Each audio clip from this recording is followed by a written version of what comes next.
At MakerFX Makerspace, the Makerspace is a program in the MakerFX Foundation. So our foundation produces Maker Faire Orlando. Anne runs the Makerspace. When I say run, we deal with the organizational overhead. The actual members deal with the structure of the space and such.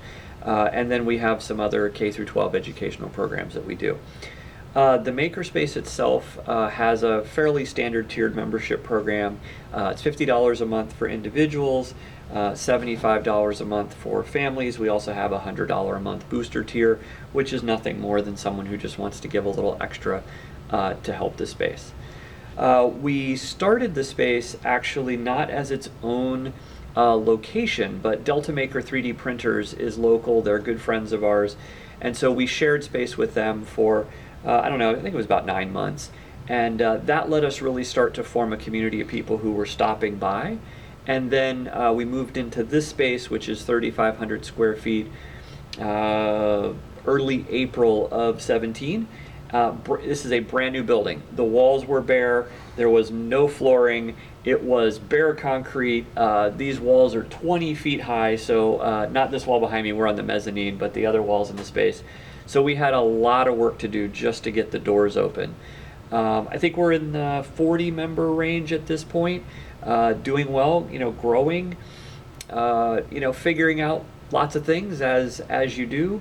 But it's great to see new people coming in and enjoying the space. How have you come to manage things like the compromise between public space and individual storage or access to bigger projects? Starting out as a fairly new space and picking up a bunch of square feet, it really hasn't been a problem yet because we sort of hadn't completely filled. Recently, it's been getting more full, right? So as we received, for example, the donation of that large embroidery machine I was telling you about earlier, right? We start to have more space constraints. We've not really enacted anything formal yet. It's still a fairly small community and we haven't had a problem of people dumping projects. I would expect it to be a bigger problem as time goes on. How does membership voting or input on how the space goes works? So the foundation and the foundation board actually manage the overall structure. So whereas a lot of your makerspaces or hackerspaces are a consensus-driven organization, the foundation takes input, but at the end of the day, the foundation deals with all of the operational overhead. So for example, as we were leasing the space, the people that we knew that were interested came, visited the space, but the actual foundation did select the space and took the risk on the rent and those pieces. We operate where there are points of contact for each of our major areas. So there is a 3D printing point of contact, a laser point of contact, a shop point of contact, and we ask them to take a lot of control is not the right word, but responsibility for their area. And so if someone finds me or someone else from the foundation board and says, hey, can we do this in the 3D printing area? The answer is go talk to the 3D printer person. So I don't know how well that answers the question, but we don't have some of the problems of a consensus-driven space because in the end it is a fairly small group doing the decision making. All right, and some of the day in, day out managing of, do you hold classes accessible to the public or specifically targeted towards schooling systems or education? Our educational programs, again, sort of being a new space, have been a little sporadic. So we focused initially on just some of the basic classes, getting people in for intro to soldering, etc. We were killing it with fidget spinner classes last summer, right? It was the hot topic, and we couldn't make fidget spinners fast enough last summer. And hey, it got families in the door, and that was good. We've got an intro to parametric modeling with Fusion 360 this week. As soon as I get the embroidery machine up and running well enough, we'll start some classes in that. We have some classes in sewing coming. So there's a couple individuals that help with the scheduling. So if someone says, hey, I'd like to offer a class on that, we do some of the administration around getting it up on Meetup and promoting it, getting it on the calendar, those types of things. But really not super formal programs yet. Would like to add more formality around that in the future. Now, are your classes free for members or free to the public as well, or what? Free for members. As we've prototyped classes, some of them have been free. Definitely, if there's a material cost, we're passing that material cost on. So, for example, that parametric modeling class that I mentioned, I think it's $15 for non-members and free for members. In some cases, we'll have a class that has a small materials fee for members. We did a foam prop making class last week. It was actually led by a local 17-year-old prop maker, awesome guy. And we made that one free just to see if people were interested, make sure the first class was full. It was very popular. So I think we'll talk to him about his scheduling and see if he wants to come teach that on a regular basis, and then we'll offer him some nature of revenue split on that if he would like. Some people would like that. Other people are happy to do it to help the space.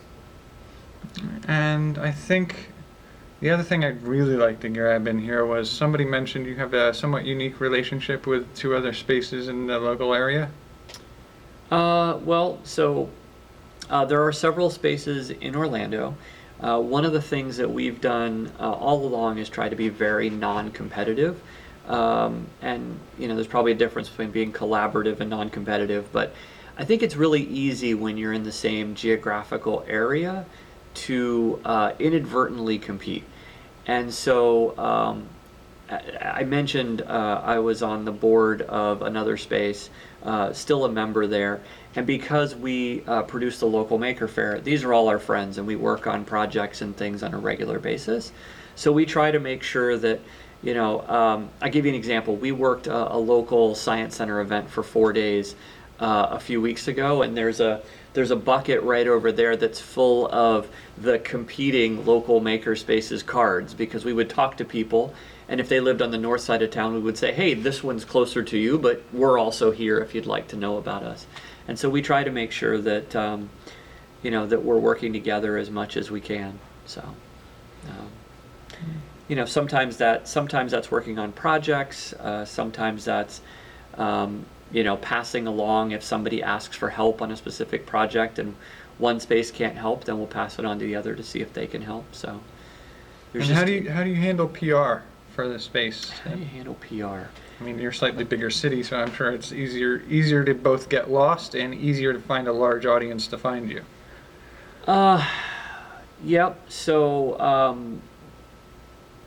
I think when we think about marketing the space, probably more holistically, we use a number of things. So we're on social media. So for example, earlier tonight, as I was working on a test file on the embroidery machine, I was streaming that on Facebook Live. We have the benefit of having a fairly large already built-in audience for the Maker Faire. Yeah, so when we think about marketing the makerspace, we do a number of things. So one, I have a background in digital marketing, and so last night we actually were holding a digital marketing meetup right here in the space. And so what we do is we openly work together on how we market the space, everything from email newsletters to social media. The foundation also has a Google AdWords grant, which gives us up to $10,000 a month in Google AdWords spend. So that can be actually fairly hard to spend.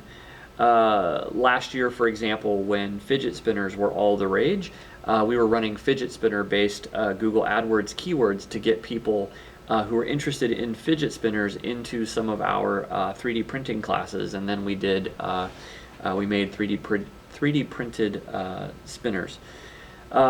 Because the foundation also produces the Maker Faire, we've got somewhere in the range of 6,500 people on that email list, and another 4,000 folks on Facebook. And so that gives us sort of a built-in audience that we can use to work between. We do try to make sure that we don't overly favor our makerspace on the Maker Faire channel, so we will promote the other local maker spaces in that venue as well. Our open make nights are an important part, so we do every Friday night open make, which is good because when you meet somebody in the community or when someone emails us, it's very easy to say, hey, stop by, Friday night. And if they can't stop by Friday night, then I try to meet with them on another night, or I try to find someone that can help.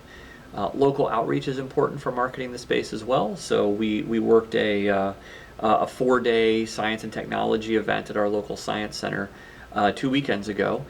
And sure enough, the following open make, we had a number of folks who came here for the first time, including some science center employees who just weren't aware that the space existed. So just by any means necessary, really, or sort of always be marketing. All right, and so are there any tips or advice you can offer potential new spaces or spaces that exist and are maybe struggling to maintain themselves? Advice I would offer to a new makerspace is to find a mentor. There are many, many, many spaces who've done it and who've been through the pain and can save you a lot of challenges, whether it's figuring out how to do it in a financially sound way, or if you're going to be a nonprofit, filing your 501c3, or there's so many things you have to think about. New spaces, for example, often don't know that you have to file forms with your state to solicit contributions. And so you start taking donations without realizing that you're subject to fines because you haven't filed that right paperwork. Insurance can be a big challenge, but if you find another makerspace that's willing to work with you, maybe in your same region or state, they can get you through so many of those hurdles very, very quickly. Nation of Makers is also a good resource for those starting a space. So we have friends that wanted to start a space in Miami, and we did just that. We had them in here. We talked about how we formed the space and kind of the background, and then they had a fantastic set of questions for the next 60 days or so, and worked through it, and now they've actually been sharing their experiences with other spaces. So that knowledge just cascades. But finding that mentor, and don't try to do everything yourself, because it's just too much work. For spaces that are struggling, that's tougher, because spaces that struggle for some very different reasons, right? It may be financial struggle, it may be burnout leadership struggle, it may be a lack of marketing. I think